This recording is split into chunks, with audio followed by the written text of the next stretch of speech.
लोकसभा निवडणुकीच्या तोफा ज्या आहेत त्या थंडावलेल्या आहेत आणि पुन्हा एकदा आता मनोज जरांगे पाटील मैदानामध्ये उतरलेले आहेत। 4 जूनपासून ते उपोषणाला बसणार आहेत, म्हणजे लोकसभेचा निकाल लागल्यानंतर।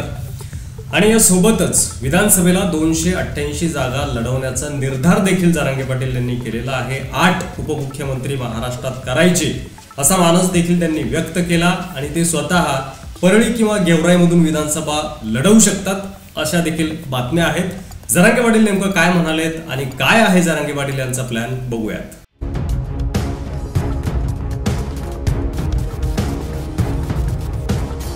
आमचा हक्काचं आरक्षण आम्हाला द्या, मराठा आणि कुणबी एकच कायदा पारित करा, सगळ्या स्वारीची अंमलबजावणी करा, आम्हाला काही राजकारणात जायचं नाही। पण नाही दिलं मग विधानसभेला मात्र सगळ्या जाती धर्माचे उमेदवार मी 288 मतदारसंघात देऊन मैदानातच राहणार आणि गोरगरिबाच्या हातात मुस्लिम बांधव, दलित बांधव, मराठा बांधव, 12 बलुतेदार, लिंगायत बांधव यांच्या गोरगरिबांच्या हातात सत्ता दिल्याशिवाय आता मराठे थांबत नाही। सगळे सोयरे अंमलबजावणी आणि मराठा कुणबी एकच ही मागणी मान्य न झाल्यास मी मैदानात उतरणार, राज्यात सगळ्या जातींना सोबत घेत 288 जागा लढवणार अशी घोषणाच आता मनोज जरांगे पाटील यांनी केली आहे।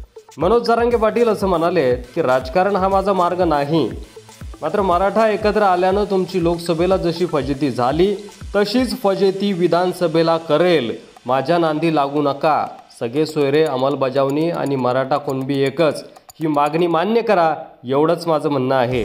माझा राजकारणाशी काहीही संबंध नाही, मला माझ्या जातीतील पोरं मोठी करायची आहेत, समाजाला ताकद द्यायची आहे। जर तुम्ही हे नाही केलं तर 288 जागांवर मी सर्व जातीचे उमेदवार उतरवून गोरगरिबांना निवडून आणणार, अशा प्रकारचा धमकीवजा इशारा आता मनोज जरांगे पाटील यांनी सरकारला दिलाय। सर्व जाती धर्माचे लोक घेणार, मग मी मागे हटणार नाही, त्यावेळी नाव घेऊन कुणाला पाडायचं हे सांगेन, असा इशारा सत्ताधाऱ्यांना मनोज जरांगे पाटील यांनी दिल्यामुळं आता शिंदे, फडणवीस आणि अजित पवार यांच्या पायाखालची वाळू सरकली आहे। त्यासोबतच मुस्लिम, दलित आणि मराठा यांच्या लेकरांना त्यांचं नुकसान व्हावं असं वाटत नाही।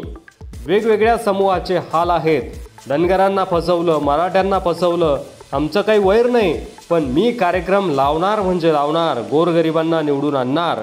4 ते 5 जाती एकत्र आल्या तर 100% सत्ता येते, मग होऊ द्या 7-8 उपमुख्यमंत्री, एक मुस्लिम, एक धनगर, एक दलित, एक लिंगायत, असं सगळ्यांना एक मुख्यमंत्री पद वाटून देईल, असं देखील यावेळी मनोज जरांगे पाटील म्हणाले।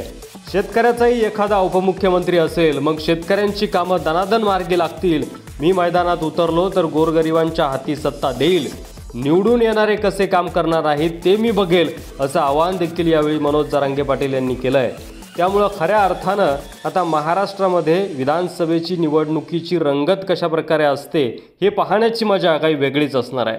आता या सगळ्या गोंधळामध्ये तुम्हाला काय वाटतंय? अशा प्रकारची विधानसभेला जी रंगत येणार आहे त्यावर तुमचं मत कमेंट बॉक्समध्ये लिहायला विसरू नका। असेच संबंधित व्हिडिओ पाहत राहण्यासाठी आपल्या चॅनलवर नवीन असाल तर सबस्क्राईब करा, व्हिडिओ जास्तीत जास्त शेअर करा।